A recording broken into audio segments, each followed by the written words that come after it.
शरीर त्यागा था उन्होंने 16 को, पर दाह संस्कार जो हुआ वो 17 को हुआ। तो जिस दिन दाह संस्कार होता है वही पूर्ण गमन की तारीख मानी जाती है ब्रह्मलीन होने की, और वो 17 है। जिस तरीके से निर्देश आए हैं उस तरीके से हम सब पालन कर रहे हैं। भगवान ब्रह्मलीन हुए। आज संतों ने जो भजन किया कि त्याग शरीर चला जाऊंगा, भक्त हेतु दौड़ा आऊंगा। शरीर त्यागा है। हम अपनी श्रद्धा से, अपने भाव से, अपनी लगन से, अपने समर्पण से हम गुरु को हाजिर नाजिर कर सकते हैं। ये हमारी और आपकी श्रद्धा है जो आज दिख रही है। आप सब आए हुए हैं, आपकी श्रद्धा है गुरु के प्रति, आपका सम्मान है उनके गुरु के प्रति, क्योंकि इस दिन को मनाने से ये परंपराओं को, आध्यात्मिकता को, सामाजिकता को दर्शाता है कि हम अपने सीनियर्स के प्रति सम्मान व्यक्त करते हैं, और वो सम्मान उनके लिए बड़ा आसान होता है। एक आत्मा का परमात्मा से मिलन में बहुत आसानी होती है जब ये सब संसार जितना भी जीव है, जब हम मिल के उसके प्रति अपना आदर भाव रखते हैं और हम उसको मनाते हैं, सेलिब्रेट करते हैं, तो ये कंप्लीट मुक्ति कहलाती है। तभी पॉसिबल है कंप्लीट मुक्ति, जब आप इस दिन को सेलिब्रेट करते हैं। अगर कोई कमी रह गई है तो हम सब पूर्ण करते हैं। गुरु को ब्रह्मलीन होने में हम पूर्ण करते हैं और अपने कॉर्ड काटते हैं। हम अपने कॉर्ड काटते हैं क्योंकि जब तक कॉर्ड बड़े रहते हैं तब तक गुरु का खिंचाव भी बना रहता है। पर हम ये कहते हैं कि भगवान आप जहां गए हैं आप बिल्कुल आगे जाइए, आप अपने गंतव्य को जाइए और वहां से हमको आशीर्वाद देते रहिए। हम उनसे ये मांगे कि आशीर्वाद देते रहे हमको, हमारे पे उनकी कृपा बरसती रहे हमारे पे। ये जीवन की जो सच्चाई है गुरुओं के प्रति, हमारे अपने समर्पण के प्रति, जिसको जानना जरूरी है, क्योंकि गुरु के दर पे आके ही आप ये सब चीजें समझ सकते हैं। वरना संसार तो हमेशा हम सबको अपनी तरफ खींचता रहता है, रोज नए नए इशारे दिखाता है, रोज नई नई तरकीबें दिखाता है कि किसी तरीके से मैं इसको अपनी तरफ। इतनी माया प्रबल है, माया इतनी प्रबल है कि हम सबको अपनी तरफ अट्रैक्ट करती रहती है। ये हमारा जो गुरु का दर है, जो हम सुबह 1 घंटा ध्यान के लिए आते हैं, तो ये घंटा एक है, ये 24 घंटे की कवरेज देता हमको। सत्संग हमको 24 घंटे की कवरेज देता है कि संसार की धूल, कोयले खदान की धूल हमारे पे ना पड़े, और पड़े भी तो वो तुरंत उतर जाए, वो इसके ऊपर टिके नहीं हमारे ऊपर। तो इतना ध्यान गुरु का सुबह करना है, गुरु को स्मरण करना है, गुरु के दर पे आना है। ये हमारे जीवन का उत्तम रास्ता है, यही हमको मुक्ति की तरफ लेके जाता है। मुक्ति है क्या?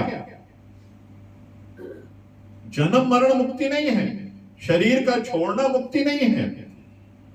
मुक्ति वो है जीते जी मुक्त हो जाना, संसार से डिटैच हो जाना, इच्छाओं से डिटैच हो जाना।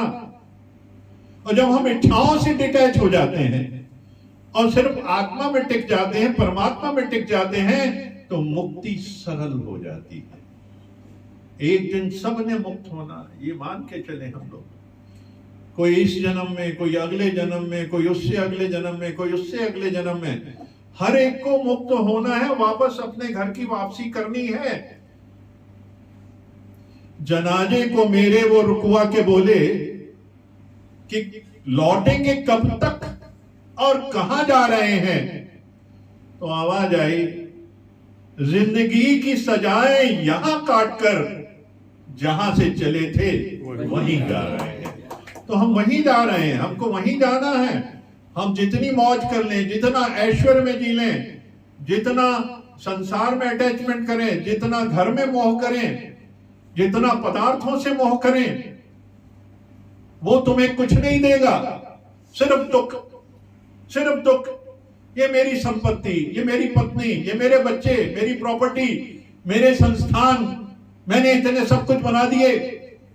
एक बार एक संत, एक प्रेमी गुरु के दर पे आया, दादा भगवान के।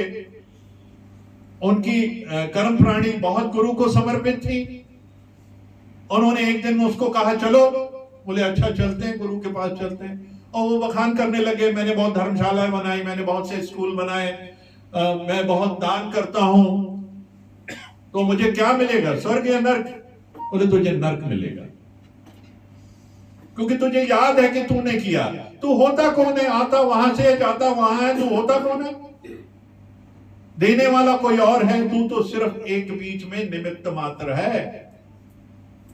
तो इसलिए कभी दर पे कोई मांगने वाला आए तो भगवान ने ये रचना रची होती है कि ये भगवान का भेजा हुआ बंदा, तुझे भगवान जानता है, उसको देने में कभी भी संकोच नहीं करना, कभी भी संकोच नहीं करना। ये सोचना नहीं कि वो पैसा कहां लगाएगा, शराब पी लेगा, गलत कर लेगा, वो तेरा सोचना नहीं है। अगर तू ये सोचता है तो भगवान ने कभी ये सोचा तुझको देने से पहले कि तू क्या करता है? नहीं सोचा ना। इसलिए हमारी सोच निष्कामता पे होनी चाहिए, उसके रिजल्ट पे नहीं। वो शराब पी ले, वो ऐश आराम कर ले, वो बेवकूफ बना ले, वो कुछ भी कर ले, तेरा काम है देना। अगर तेरे दर पे कोई आया है, इस दर पे सुबह रोज रोज परमात्मा से मांगो कि परमात्मा तूने इतना दिया है, इतना दिया है, उसको निभाने के मैं काबिल नहीं हूं। और अगर कोई दर पे आ जाए तो खाली हाथ ना जाए, ऐसी उसकी कृपा रोज सुबह सुबह उठ के मांगो कि कोई खाली हाथ ना जाए। इतनी दे तो तेरे खजाने भरे रहेंगे, तेरे घर के अंदर प्रेम बना रहेगा, सामंजस्य बना रहेगा, इज्जत बनी रहेगी, मान बना रहेगा। ये तब जब तेरे भाव ऐसे होंगे।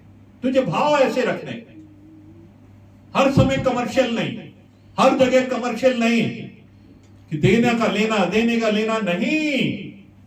कई जगह तो देना ही देना है, जिसके लिए तू इस धरती पे तेरा जन्म हुआ है। और गुरु यही समझाता है कि निष्कामता, निष्कामता, निष्कामता, निष्कामता। आज वाणी इसलिए लेट हुई क्योंकि विजय ने कल चाहा था कि मेरे को वाणी नहीं मिली, आज वाणी लेट करें आप, तो इसलिए इन्होंने भजन लंबा किया। विजय के आने के बाद वाणी शुरू हुई। ये उसकी चाहत थी, उसने चाहा था, उसने मांगा था और गुरु ने उसको वो दे दिया।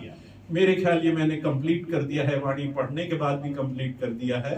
तो इस संसार में सुख से जीवन गुजारें, उसका क्या साधन है? भगवान कहते हैं इस संसार में सुख से आयु निकले, उसके दो साधन हैं, एक आत्मज्ञान और दूसरा श्रेष्ठ ज्ञान। ये जो ज्ञान दिया गया है ये श्रेष्ठ है। आत्मज्ञान यानी आत्मा को समझना, अंतर आत्मा को समझना, अंतःकरण को समझना, और अंदर उतरना ही तुझे परमात्मा से जोड़ेगा। जहां आत्मा और परमात्मा का एक योग होता है वही आत्मज्ञान है।